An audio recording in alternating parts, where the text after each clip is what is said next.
national, c'est une mission de service public qui a été confiée à l'ANDRA dès la loi sur la gestion des déchets de 1991.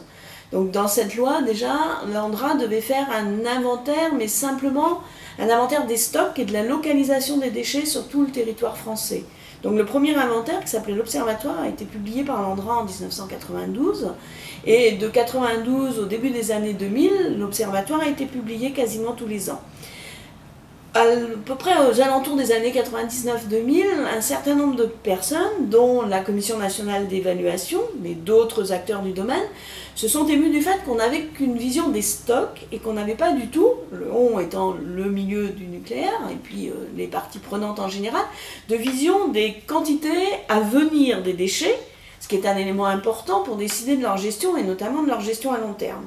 Donc il y a eu une étude qui a été demandée au président de l'ANDRA de l'époque, qui était Yves Le Bars, de voir comment on pouvait faire un inventaire beaucoup plus complet. Donc Yves Le Bars a fait des propositions, ces propositions ont été entérinées par le gouvernement, et ce nouvel inventaire qui est paru pour la première fois en 2004 a été entériné par la loi de 2006, et c'est maintenant le format de l'inventaire que l'ANDRA publie tous les 3 ans, réalise tous les ans pour la partie stock et publie tous les 3 ans de façon complète.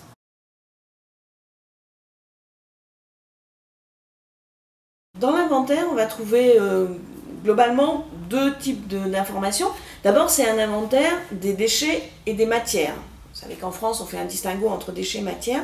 Donc l'inventaire national fait l'inventaire des deux.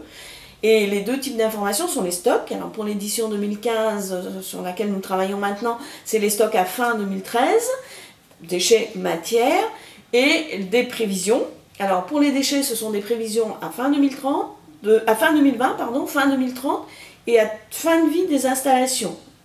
Ce qui veut dire, bien entendu, que dans l'inventaire, on intègre les déchets de démantèlement qui viendront du démantèlement de toutes les installations qui ont leur décret d'autorisation de création aujourd'hui.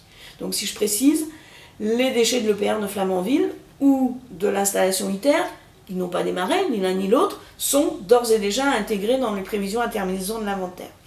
Pour les matières, c'est un petit peu différent, les prévisions se font simplement à fin 2020 et fin 2030. Donc l'édition que l'ANDRA publie tous les 3 ans comporte l'intégralité de ces informations.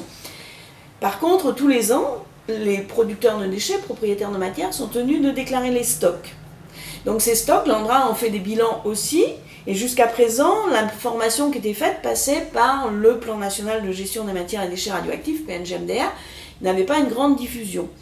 Donc au vu d'une part de cette absence de diffusion de cette information, et au vu aussi des possibilités qui sont offertes par les médias numériques aujourd'hui, l'ANDRA a décidé cette année de mettre en place un inventaire en ligne, un inventaire numérique, qui est déjà disponible sur le site inventaire.andra.fr et sur lequel on va enrichir petit à petit dans les années à venir et qui a vocation à remplacer l'édition papier, les trois gros catalogues qu'on sort tous les 3 ans.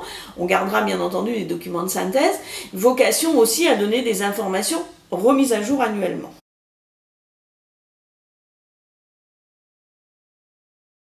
Le premier constat qu'on peut faire, c'est qu'on n'a pas de surprise, notamment que ce soit en termes de stock à fin 2013 ou de prévision à terminaison des installations ou à fin 2020 ou fin 2030. C'est-à-dire que les chiffres correspondent à ce à quoi on s'attendait en fonction des déclarations qui ont été faites dans les années précédentes par les producteurs. Ça, c'est le premier point, donc une production liée pour partie à la production d'électricité d'origine nucléaire, liée aux hôpitaux et liée surtout au démantèlement pour la majorité des déchets à venir. Deuxième point, c'est qu'il se confirme que l'ANDRA a déjà une solution de gestion industrielle, exploitée, opérationnelle aujourd'hui pour 90% des déchets qui sont produits chaque année. Si je le dis autrement, c'est 90% des déchets produits chaque année sont de très faible activité ou de faible et moyenne activité à vie courte.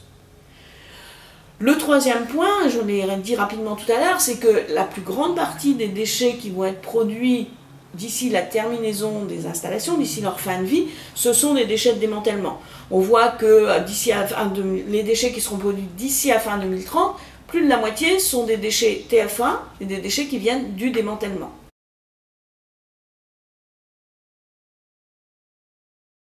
Les déchets vont effectivement tripler. Les prévisions que nous avons aujourd'hui sont de l'ordre de 4 300 000 m3 de déchets à terminaison des installations, donc on est dans un horizon lointain. Je vous ai dit que on intégrait les déchets de démantèlement de Flamanville. Le démantèlement de Flamanville, c'est pour la fin des années 2000. Donc ces déchets vont tripler, mais encore une fois, la part la plus importante, l'augmentation la plus importante de ces déchets viendra du démantèlement. Les déchets de démantèlement sont en très grande partie des déchets de très faible activité et dans une moindre mesure des déchets de faible et moyenne activité à vie courte. Si on regarde les déchets de haute activité et de moyenne activité à vie longue, ils vont augmenter dans des proportions bien plus faibles, notamment pour les déchets de moyenne activité à vie longue, donc plus de 60% sont d'ores et déjà produits.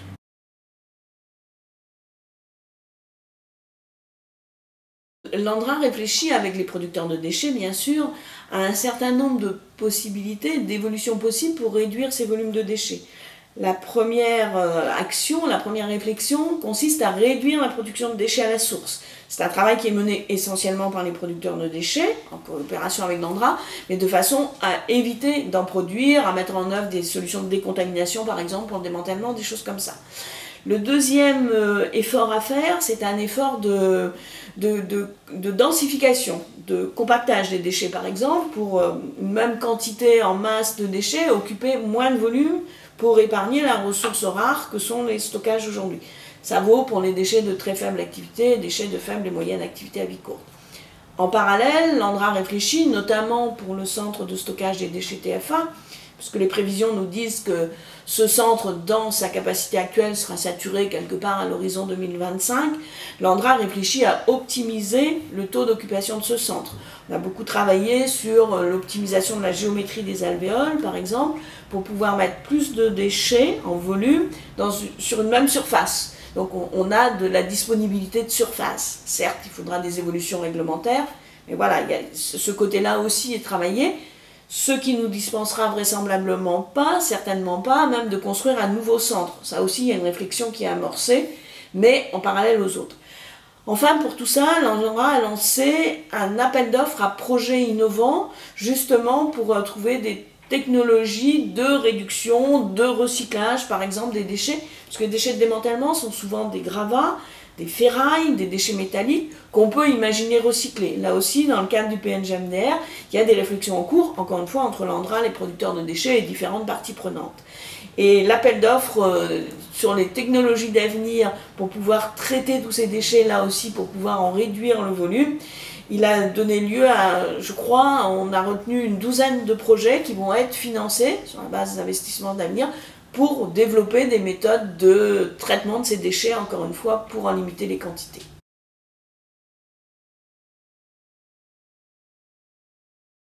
L'ANDRA a souhaité, il y a quelques années, faire des évaluations de déchets basées sur des scénarios prospectifs, donc ces inventaires qu'on appelle prospectifs par opposition aux inventaires prévisionnels qui, eux, sont des déclarations des producteurs.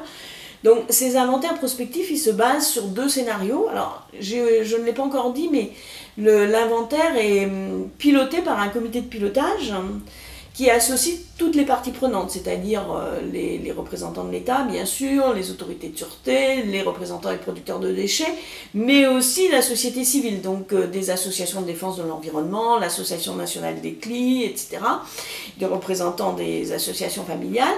Et donc ce comité de pilotage a souhaité qu'on se limite à deux scénarios qui englobe, si je puis dire, les productions possibles de déchets radioactifs dans les années à venir en fonction de différents scénarios de politique énergétique. Donc le premier scénario, c'est le scénario classique, la loi sur la transition énergétique vient d'être votée.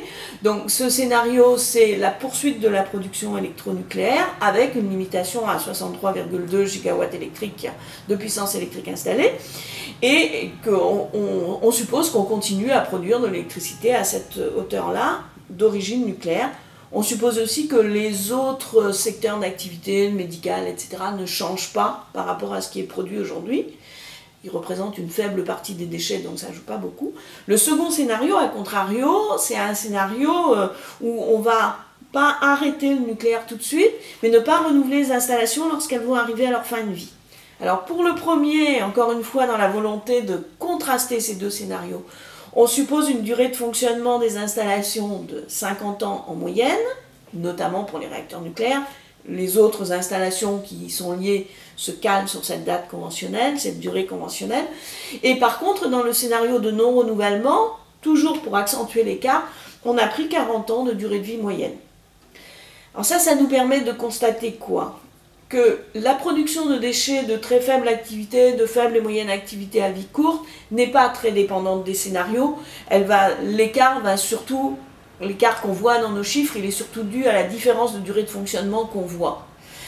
La production de déchets de faible activité à vie longue, elle est indépendante de ces scénarios, puisque les déchets de faible activité à vie longue sont déjà quasiment totalement tous produits, puisque c'est essentiellement, en volume, essentiellement les déchets de graphite de la première génération de réacteurs. Enfin, sur les déchets de haute activité et de moyenne activité à vie longue, c'est là qu'on va voir des conséquences, pas nécessairement en termes de volume, mais en termes de nature de déchets à stocker.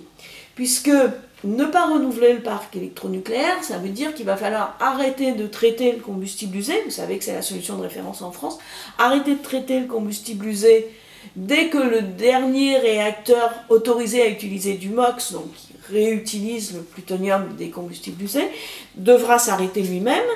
Donc ça veut dire qu'on aura dans notre scénario des combustibles usés à stocker, ce qui n'est pas le cas dans le scénario de poursuite du nucléaire.